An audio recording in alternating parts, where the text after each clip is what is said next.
Tout le monde peut-il gravir l'Everest ou pas? Je pense qu'on a été plusieurs à se poser cette question en voyant le documentaire d'Inoxtag et son ascension de l'Everest. Je sais pas vous, moi j'ai vraiment kiffé son documentaire. Inoxtag, je le connaissais pas avant, enfin juste de nom, mais je suivais pas son contenu, c'est pas trop ce que je regarde, mais j'avoue que là, j'ai pris un plaisir monstrueux à regarder son documentaire. Mais voilà. Une question, c'est est-ce que finalement, gravir l'Everest, c'est accessible à tout le monde? Je veux dire par là, physiologiquement, est-ce que c'est possible pour nous tous? On va essayer d'y répondre. Mais avant tout ça, oublie pas de t'abonner, de liker la vidéo et de nous mettre un joli petit commentaire pour nous encourager. Ça permet de faire grandir la chaîne et ça nous motive à fond. Gravir l'Everest, physiologiquement possible ou pas? C'est parti! Ah, j'aurais trop aimé monter l'Everest pour admirer la vue d'un point très haut. Ça doit faire un joli belvédère quand même. Mais ça doit être super compliqué. J'imagine que c'est pas si simple que ça de vouloir tenter l'ascension. Alors, effectivement, il y a énormément de facteurs à prendre en compte. Nous, on va juste s'attarder sur le facteur physiologique. On va pas vous parler d'argent, de comment payer un Sherpa, etc., etc. Sans vouloir vous spoiler pour ceux qui n'ont pas vu le documentaire d'Inoxtag, eh bien, vous savez qu'il faut un minimum de préparation pour gravir l'Everest. Et c'est même extrêmement dangereux d'y aller sans y être préparé. Dangereux pour vous et aussi pour les autres. Il faut donc une préparation physique intense, mais aussi une adaptation physiologique extrême. Ouais, bon, moi je me demande si quelqu'un comme moi supporterait la haute montagne. Sans transition, commençons par le premier point, l'acclimatation à l'altitude. Pour monter une montagne très haut, il va falloir que ton corps s'acclimate et s'adapte. Tout d'abord, ton corps va devoir s'adapter à la diminution de la pression atmosphérique et à la diminution de la concentration d'oxygène. Mais c'est pas tout. Il va falloir que ton corps augmente sa production en globules rouges. Les globules rouges, c'est ce qui permet de transporter l'oxygène jusqu'à tes muscles. Il va aussi falloir que tu puisses augmenter ta fréquence respiratoire. La fréquence respiratoire va augmenter au fur et à mesure que tu montes pour compenser le manque d'oxygène. En gros, il ne faudrait pas monter plus de 400 mètres à la fois. Il vaut mieux prendre son temps. On n'est pas tous égaux devant l'altitude. En réalité, on est tous différents et beaucoup de facteurs vont rentrer en jeu pour l'ascension. Des facteurs comme le stress, comme l'âge, l'embonpoint vont jouer sur ta capacité à gravir des montagnes. Mais c'est aussi une question physiologique de savoir résister ou non à l'hypoxie. Attends un peu là. C'est quoi ça? L'hypoxie, c'est une situation de l'organisme où les tissus ne reçoivent pas assez d'oxygène. En altitude, la pression atmosphérique diminue, ce qui engendre une diminution de la quantité d'oxygène disponible. Des spécialistes de la médecine ont remarqué que les Sherpas, ceux qui sont nés au Tibet, à l'Himalaya, ont une capacité naturelle pour mieux supporter l'altitude. C'est dans leur gène. Ils résistent plus facilement à l'hypoxie. Et si tu n'es pas très résistant à l'hypoxie, eh bien tu risques d'avoir des problèmes, des sérieux problèmes. Premièrement, le mal des montagnes aigu, c'est-à-dire des vomissements, de la fatigue, des nausées, voire même une baisse du sommeil. Bon, c'est pas encore le plus gros problème. Le plus gros problème, c'est l'œdème pulmonaire.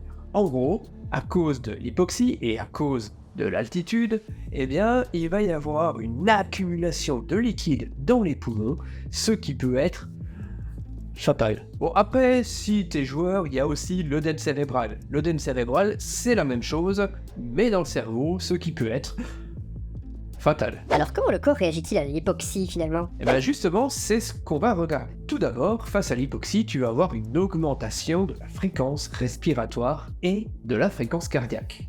La fréquence respiratoire pour essayer d'avoir plus d'oxygène le plus possible et la fréquence cardiaque pour essayer de le transmettre le plus possible. Après, on va aussi regarder la capacité de ton corps à produire plus de globules rouges. C'est-à-dire qu'en situation d'hypoxie, eh bien, ton corps va en produire beaucoup plus pour permettre à l'oxygène d'arriver plus facilement vers les différents tissus. Après, face à l'hypoxie, eh bien, sache que ton corps va aussi limiter l'activité physique, c'est-à-dire que eh bien, tes mouvements vont devenir beaucoup plus lents, tu vas commencer un petit peu à traîner la patte, et finalement, eh bien, le corps va vouloir arrêter toute activité pour limiter la consommation d'oxygène. Quand on en arrive là, on a un sérieux problème. Et comment les alpinistes s'adaptent-ils à l'hypoxie du coup? Eh bien, il faut qu'il y ait avant tout une acclimatation progressive. Les alpinistes passent plusieurs jours en montagne et ne vont pas monter tout de suite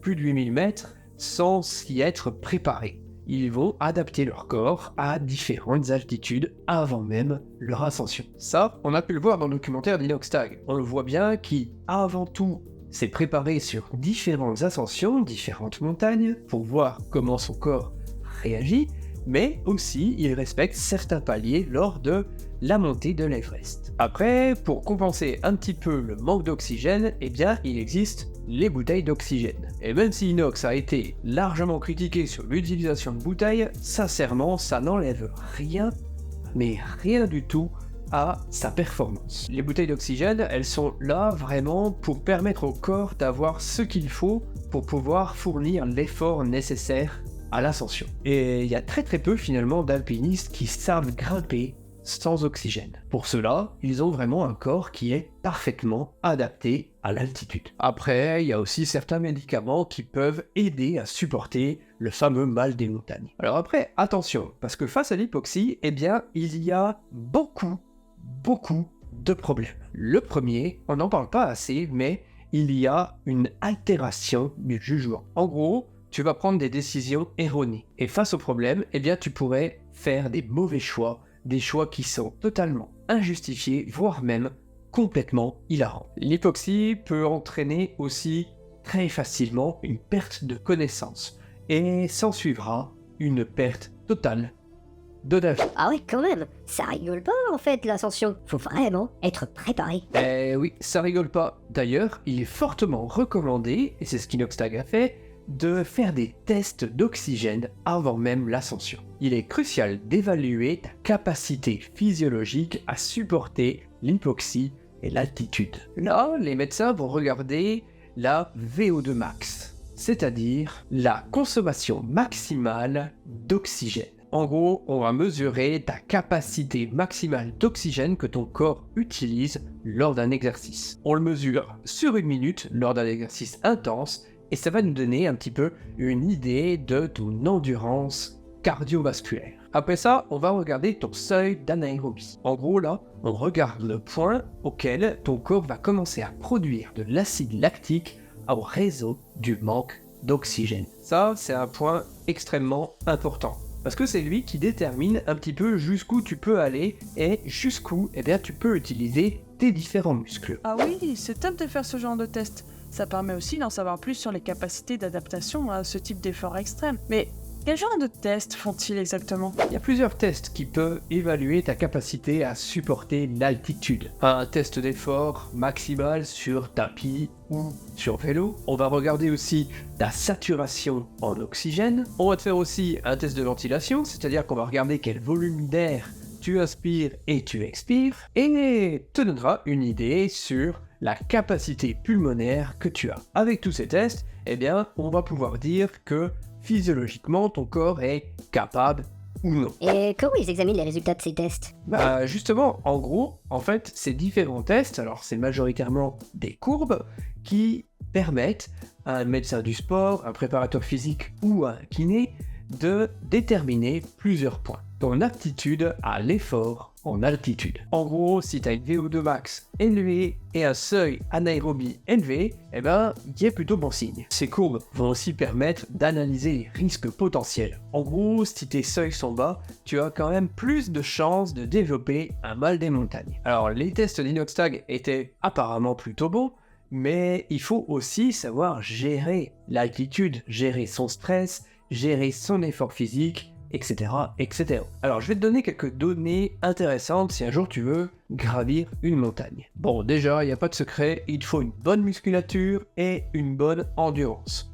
Des bons muscles pour pouvoir pousser sur les jambes et une bonne endurance à l'effort. Mais c'est pas ce qui fait le tout de l'alpinisme, il a aussi des bons vêtements. Après, pour gravir une montagne, eh bien, il faut bien penser à s'équiper correctement et il faut avoir une hygiène de vie irréprochable, tant sur l'hydratation que sur l'alimentation, que sur l'activité physique, ainsi que le sommeil. En gros, il faut vraiment prendre soin de soi. Voilà, bon, j'espère que cette petite vidéo sur l'Everest vous aura plu. J'espère que Inoxtag va nous régaler encore d'un Kaizen 2. Et n'hésitez pas à me dire ce que vous avez pensé de son documentaire dans les commentaires, ça m'intéresse d'avoir votre retour. Personnellement, j'ai vraiment kiffé. Et je trouve que se préparer en 1 an, c'est vraiment un exploit formidable. En vrai, je suis presque plus admiratif de ces 1 an de préparation que la montée même de l'Everest. Pour ma part, je vous retrouve non pas sur une montagne, mais bel et bien sur YouTube la semaine prochaine. Il est temps pour moi de vous laisser, je vous dis à très vite, c'était le Chat Perché, allez, ciao!